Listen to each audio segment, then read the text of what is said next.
कैसा हो अगर आप एक ऐसी जगह पर ट्रैप हो जाओ जहां से निकलना ही नामुमकिन हो। तो कहानी की शुरुआत में हमें एक लड़की को एक जंगल में भागते हुए दिखाया जाता है। उसके बाद एक घर दिखाया जाता है जहां पर एक लेडी सुजैन एक मैगजीन में से हाउस पिक्चर्स को कट कर रही होती है। उसका हस्बैंड जॉर्ज आता है और उसे जाने का कहता है। सुजैन कुछ पूछ कर जाने के लिए तैयार हो जाती है। इसके बाद जॉर्ज अंदर बैठी अपनी बेटी एमी को भी जाने का कहता है। तो एमी पूछती है कि क्या मैं यहाँ थोड़ी देर रुक सकती हूँ। तो जॉर्ज कहता है कि हमें आधे घंटे में यहाँ से निकलना है। जाने से पहले एमी अपनी दोस्त से मिलती है और उसे बताती है कि सुजैन बहुत ज़्यादा फेक औरत है। अब जॉर्ज, एमी और सुजैन गाड़ी में सफ़र कर रहे होते हैं और इनकी गाड़ी एक रेस्टोरेंट के सामने जाकर रुकती है। ये सब अंदर चले जाते हैं कि वहाँ एमी को एक आदमी एक टेबल की कॉर्नर पर बैठा हुआ नज़र आता है और इसकी शक्ल अचानक से एक हॉरिबल फेस में बदल जाती है। एमी बहुत ज़्यादा डर जाती है लेकिन उसकी बात का कोई यकीन ही नहीं करता। एमी गाड़ी में कहती है कि मैं घर वापस जाना चाहती हूँ। तो उसका फादर कहता है कि पहले हम घर देखने जाएंगे और फिर हम वापस अपने घर जाएंगे। एक लंबे सफ़र के बाद वो उस घर तक पहुँच जाते हैं जिसके सामने फॉर सेल लिखा होता है और साथ में एक आदमी की पिक्चर भी पड़ी होती है। एमी जैसे ही उस आदमी को देखती है तो वो पहचान जाती है कि ये तो वही आदमी है जिसे उसने रेस्टोरेंट में देखा था, लेकिन कोई उसकी बात का यकीन ही नहीं करता। कुछ ही देर में वो इस घर में पहुंच जाते हैं और वहाँ कोई भी नहीं होता। वहाँ एक स्पीकर होता है जिसमें से वेलकम की आवाज़ आती है और साथ में ये स्टेटमेंट भी बोली जाती है कि आप फ्रीली इधर उधर जाकर घर देख सकते हैं। और कहा जाता है कि स्पीकर के बटन को प्रेस करके वो इस अजीम जगह के बारे में जान और सुन सकते हैं। कुछ ही देर में वहाँ एक और फैमिली की जीप आ जाती है जो इस घर को पहले ही देख कर जा चुकी होती है। दोनों फैमिलीज़ का इंट्रोडक्शन होता है। इसके बाद जॉर्ज की फैमिली गाड़ी में बैठ कर चली जाती है। जंगल की एक तरफ जैसे इनकी गाड़ी जा रही होती है, इनके सामने एक स्ट्रेंज लड़की आती है और ज़मीन पर गिरकर ज़ख्मी हो जाती है। ये सब उतरकर उसको देखते हैं और पूछते हैं कि क्या वो ठीक है। इसके मुंह से खून बह रहा होता है और वो अजीबोगरीब आवाज़ें निकाल रही होती है। वो बहुत ही स्ट्रेंज तरीके से एमी के फेस को भी टच करती है। इमीडिएटली सेकंड फैमिली की भी जीप पीछे से आ जाती है और इन सबको अपनी गाड़ी में बिठाकर वो वापस ले जाते हैं। सब दोबारा इस घर के सामने चले जाते हैं जहां फॉर सेल लिखा होता है।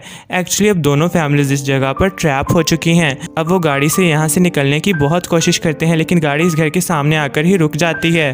तो दूसरी फैमिली का हेड अंदर जाने का कहता है और अंदर जाकर स्टे करने का बोलता है, जबकि उसकी वाइफ कहती है कि ये बहुत बैड आइडिया है। एमी बताती है कि ये स्ट्रेंज लड़की अंदर जाना ही नहीं चाहती। एमी का फादर जॉर्ज उस लड़की से कहता है कि तुम्हें डरने की बिल्कुल भी ज़रूरत नहीं है, हम यहाँ इकट्ठे होंगे, कुछ देर में वो इस घर से चले जाएंगे। अब वो जैसे ही अंदर जाते हैं घर में बहुत ज़्यादा डार्कनेस होती है। उस स्ट्रेंज लड़की को अचानक विंडो के बाहर से एक आदमी नज़र आता है जिसने एक बच्ची का मुँह छुपाया हुआ होता है। इसने इस बच्ची के मुंह पर हाथ रखा होता है। इसके बाद सुजैन बताती है कि स्ट्रेंज लड़की को फीवर हो गया है। अगली सुबह स्पीकर से आवाज़ आती है वेलकम की और सेम स्टेटमेंट रिपीट की जाती है। इस पर सबकी आंख खुल जाती है और वो देखते हैं कि स्ट्रेंज लड़की वहां से गायब होती है। दूसरी फैमिली का हेड सबको लेकर बाहर जाता है ताकि वो स्ट्रेंज लड़की को ढूंढ सकें, लेकिन वो गायब हो जाता है। कुछ देर में वो अंदर आते हैं तो स्ट्रेंज लड़की मिल जाती है। इससे ये जाहिर होता है कि स्ट्रेंज लड़की की जुबान कटी हुई है। एक महीना गुजर जाता है। सेकंड फैमिली की लेडी सफाई कर रही होती है कि इसे एक विंडो के बाहर से एक बच्ची नजर आती है जो कि हकीकत में इसकी अपनी मरी हुई बेटी होती है। इसके अलावा ये भी दिखाया जाता है कि जो सेकंड फैमिली का माजूर बेटा होता है वो बहुत जल्दी रिकवरी कर रहा होता है। सेकंड फैमिली के बेटे का नाम जेसन होता है। वो एमी के साथ घर से बाहर जाता है, जबकि जाने से पहले जेसन का बाप उसको रिवॉल्वर दे देता है ताकि वो अपनी और एमी की प्रोटेक्शन कर सके। जेसन एमी के साथ होता है कि एमी को विंडो में से एक छोटा बच्चा नजर आता है। वो जल्दी से घर की तरफ भाग जाती है और अपने फादर को आकर बताती है कि मैंने एक बच्चे को देखा। एमी के पेरेंट्स कुछ नोट्स और चीजें लेकर बैठे होते हैं और वहाँ एक पिक भी पड़ी होती है जहाँ उस बच्चे की तस्वीर होती है। तो एमी उसको पहचान लेती है और बताती है कि ये वही बच्चा है और सब अब स्टेयर्स की तरफ तेजी से जाते हैं, लेकिन इस जगह कोई नहीं होता। जबकि बेसमेंट में दूसरी फैमिली की लेडी एक बॉक्स ओपन करती है और इसमें बहुत सारे पजल्स निकाल लेती है और इनको टेबल पर रख देती है। वो इन्हें सॉल्व करने का सोच ही रही होती है कि अचानक पीछे से आवाज आती है। जब वो टर्न होकर देखती है तो इसकी छोटी बेटी होती है जिसको इसने विंडो से बाहर देखा था। वो इसके पीछे खड़ी होती है। वो औरत अपनी बेटी को गले लगा लेती है और ज़ोर ज़ोर से रोने लगती है। इसकी पिन वगैरह सेट करती है और बच्ची कहती है कि मैं यहाँ नहीं रुक सकती और अपनी माँ के कान में कुछ कहकर वो यहाँ से चली जाती है। स्ट्रेंज लड़की सोफे पर बैठी सब देख रही होती है। उस लेडी के पास और कोई नहीं होता। अगले सीन में जंगल का व्यू दिखाया जाता है। इसके बाद डिनर टाइम होता है जिसमें सुजन उस औरत से कहती है कि मुझे पता है तुम कुछ जानती हो। इस पर वो लेटी हुई कहती है कि मैं कुछ नहीं जानती, मैं फॉल्ट पर नहीं हूँ। सुजैन उसे रूडली बात कर रही होती है और बाहर चली जाती है। जैसे ही सेकंड फैमिली की लेडी बाहर जाती है तो वहाँ इसको अपनी बेटी दोबारा नजर आती है जो कि इसके कान में दोबारा कुछ विस्पर करती है। नेक्स्ट सीन में सुजैन को ख्वाब आता है जिसमें वो अपने हस्बैंड जॉर्ज को बहुत ज़्यादा वॉयलेंट होता हुआ देखती है।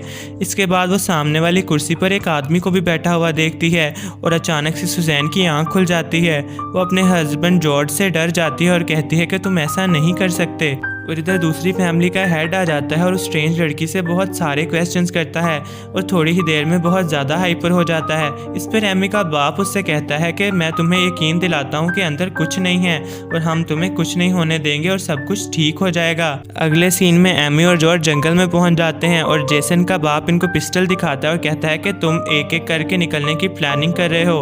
एमी का फादर कहता है कि ऑफ कोर्स नॉट। अगली सुबह एमी अपना फेस वॉश कर रही होती है कि इसे पीछे अपनी मदर नज़र आती है जिसका गला कटा हुआ होता है। एमी बहुत ज़्यादा डर जाती है। वहीं दूसरी तरफ सुजैन एक छोटी सी नाइफ उठाती है और एक हैमर उठा लेती है और जेसन के बाप को दे मारती है। जेसन का बाप मरने लगता है लेकिन जॉर्ज फिर भी उससे पूछता है कि रोड किस तरफ है। वो रोड के बारे में पूछने लगता है लेकिन उसकी वहीं पर डेथ हो जाती है। जॉर्ज अपनी बेटी एमी और स्ट्रेंज लड़की को लिए साइड पर हो जाता है जबकि सुजैन मुसलसल रो रही होती है और वो कहती है कि ऐसा नहीं करो। इस तरह अब जॉर्ज बाहर जाने का डिसाइड करता है। वो गन अपनी बेटी को दे देता है ताकि वो अपनी केयर कर सके, जबकि दूसरी तरफ जॉर्ज जंगल में रोड को तलाश कर रहा होता है। जैसे ही वो इस जंगल के मिड में पहुंच जाता है तो फिर से इसको हेलो की आवाज़ आती है। वही पर्सन अपने डॉग के साथ पीछे खड़ा होता है लेकिन जब जॉर्ज पलट कर देखता है तो इसको अपना हमशक्ल दिखाई देता है। वो बहुत ज़्यादा डर जाता है। एमी और वो स्ट्रेंज लड़की डर के मारे पीछे छुपी हुई होती हैं। जॉर्ज वहां जाकर उस स्ट्रेंज गर्ल के बाल पकड़ लेता है और वो अपनी तरफ इसको घसीटता है। इसके बाद हैमर से इसको मार देता है। अब इस स्ट्रेंज लड़की की भी डेथ हो जाती है। एमी बहुत घबराई हुई होती है और रोने लग जाती है और अपनी गन से अपने फादर को ही शूट कर देती है जिसकी वजह से इसके फादर की भी डेथ हो जाती है। वो जंगल की तरफ भागती है और उसे एक कार नजर आती है। कार रुकने पर लोग इसे अपनी गाड़ी में बिठा लेते हैं लेकिन वो देखती है कि कुछ पजल्स अभी भी उसी की पॉकेट्स में हैं। वो गाड़ी दोबारा उस घर के सामने जाकर रुकती है। अभी वो कार में बैठी होती है कि वो देखती है कि बाहर वही गोस्ट बॉय और उसका बाप खड़े हुए होते हैं। एमी फिर से बहुत ज़्यादा डर जाती है। गोस्ट बॉय और उसका बाप एमी को खींचते हैं और उसकी ज़ुबान काट देते हैं। वो दर्द में चीख रही होती है। ये एक कम्प्लेक्स मूवी है जो बहुत से क्वेश्चन छोड़ती है। राइटर मूवी की एक्सप्लेनेशन पर कहता है कि बेसिकली ये सब मर्डर गोस्ट बॉय और उसका फादर कर रहे होते हैं। वो लोगों की बॉडीज़ को पोजेस करके उनको साइकोलॉजिकली टॉर्चर करते हैं और आखिर में ये पता चलता है कि ये वो पुराना साइकिल है जो दोबारा से शुरू हो जाता है। जिस तरह हमें पता है कि अब एमी की ज़ुबान कट गई है तो अब वो भी स्ट्रेंज गर्ल मानी जाती है इस फैमिली के लिए जो अब दोबारा इस घर को सेल के लिए देखने आएंगे। इस तरह एमी इस फैमिली की कार से टकरा जाएगी और वो फैमिली स्ट्रेंज गर्ल को स्ट्रेंज हाउस में ले जाएंगे और ख़ुद भी ट्रैप हो जाएंगे और इन सब का मर्डर हो जाएगा। इस तरह से कहानी चलती रहेगी।